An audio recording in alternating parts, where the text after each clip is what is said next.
Hello, my name is Schill and welcome to our third quarter strategy review. We met here on June 27th, just before the July 4th holiday, and we talked about what was happening in the previous quarter, which we'll cover some more, and of course what's coming up for the third quarter. Joining us for that review was Dean Amundsen. Dean is an independent registered investment advisor who specializes primarily in bonds. He couldn't join us today, but his comments about the bond markets were not only most insightful, but certainly something that we need to continue to consider as we go forward into the third quarter, and we will cover some of that information with you. Also here on my right, Bob Toomey, Vice President of the firm and our Director of Research. Also, I'd like to announce that Bob obtained his CFP designation. We just received that notification, and our very strong congratulations. It's a very challenging program, but Bob came through with flying colors, and again, as a CFP, we're very happy to have him joining the firm. On my left is Len Skina. Len is also a Vice President of the firm, and of course, last time I believe I announced that Len is now our CEO, and I'm pleased to announce that he still is our CEO. So we're going to, again, cover all these different areas, but before we get started, I'd like to comment because there was some definite inconsistencies in how we looked at the markets this previous period. First of all, as you'll see on the chart, we are looking at a period of time where, although the markets do appear to be very overextended, in a 10-year cycle, again this chart shows those 10-year cycles, you'll see that really we're still at the very lower end.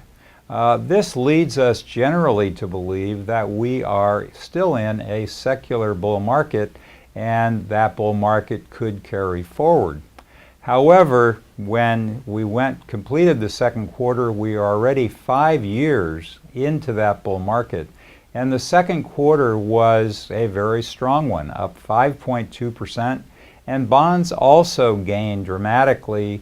Overall bonds almost 2%, and the government bond market did even better on the long end. So we did experience what we think might be a very frothy period within this secular bull market. We'll try to explain all that because our general feelings were to pull back a little bit and become a little bit more conservative. And again, starting that explanation with the bond market, I'll turn it over to Len. Thank you, Stan.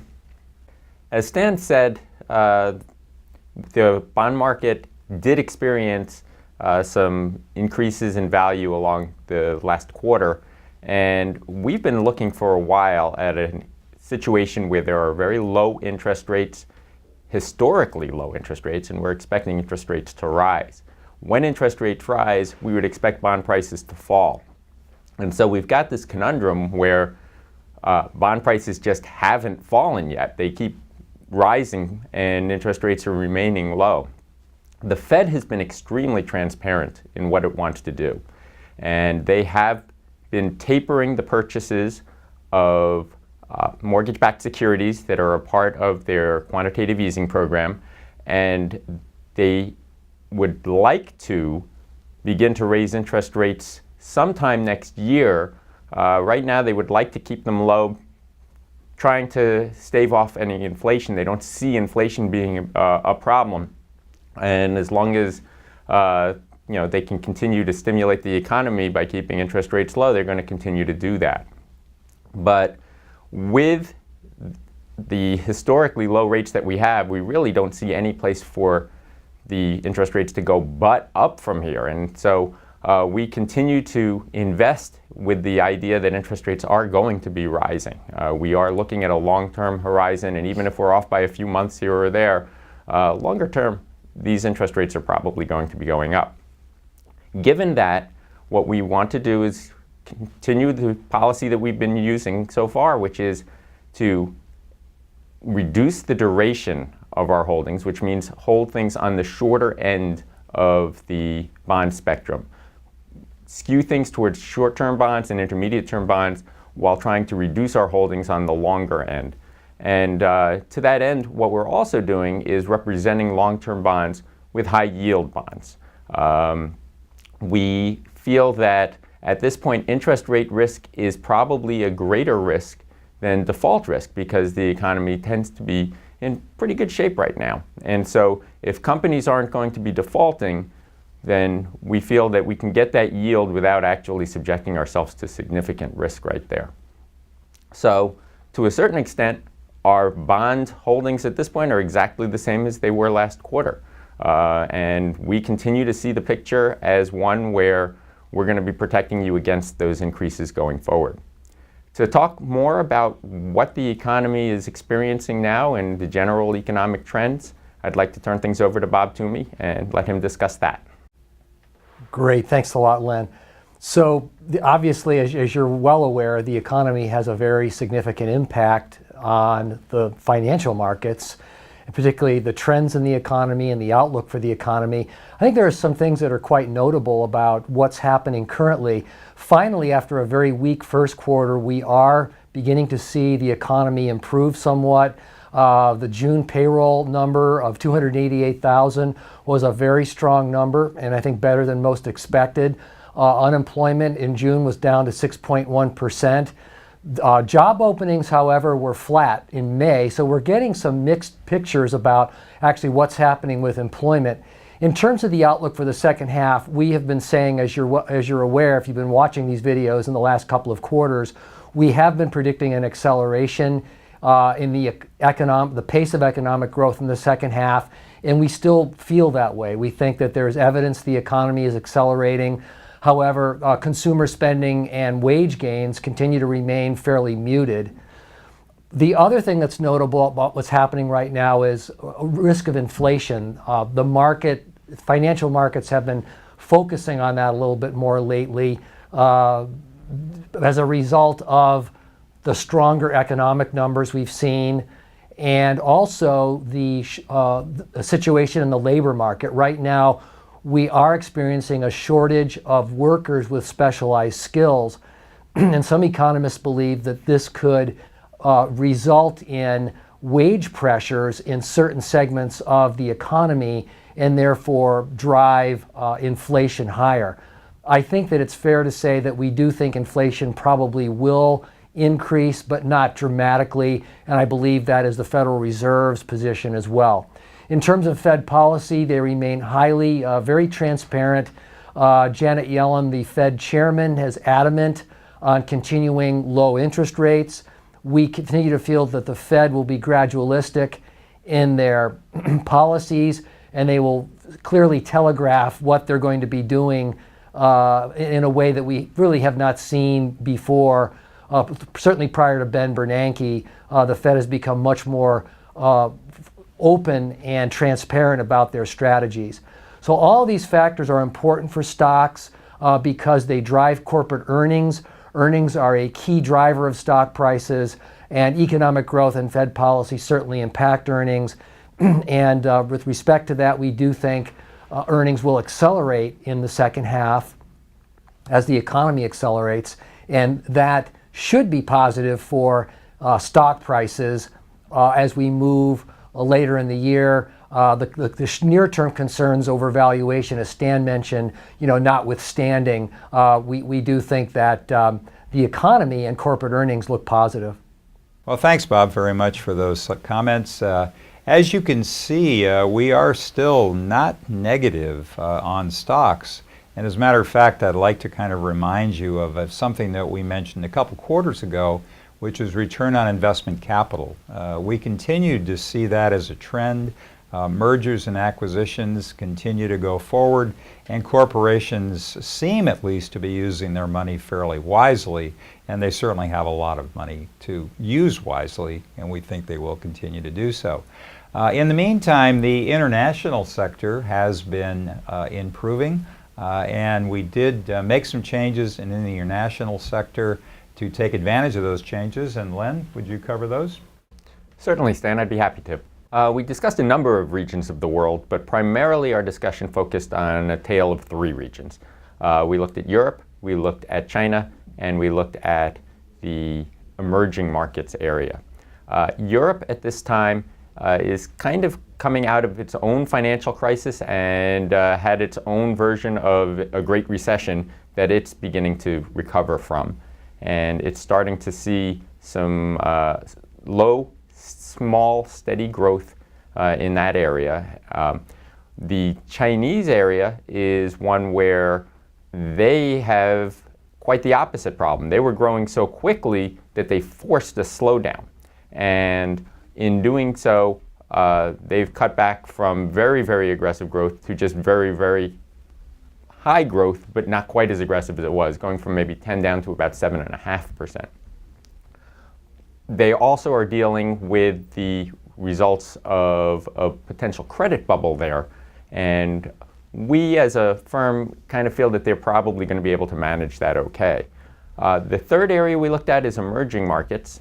And emerging markets are emerging from a period of slower growth. And they are an area that we got out of a few quarters ago, but we've decided to wait things a little bit there and get back into it. The recovery in the emerging markets is going to be heavily dependent on how well China manages its situation, because what happens in China is going to very much affect those areas. With respect to Europe, we do feel much more confident about Europe than we did before. It's an area that we had at one time gotten completely out of. We went back to kind of a neutral weighting on Europe the last couple of quarters, and now we're actually overweighting a little bit to Europe, looking at it as a strong value play given the current international situation. And so now I'd like to turn it back over to Bob for some comments on the economic growth and general trends. Great. Thanks, Len. So what I wanted to spend a minute talking about was, Len talked about changes in our international investments, and I thought it would be good to just touch a little bit upon changes in our U.S. investments, because they do represent a significant portion of your investment equity holdings in your portfolios. So very quickly touching on that, valuation, we talk about that every quarter. And over time, over the last couple of years, valuation has been creeping up, and by that I mean the price earnings multiple on the S&P 500 is now over 16 times.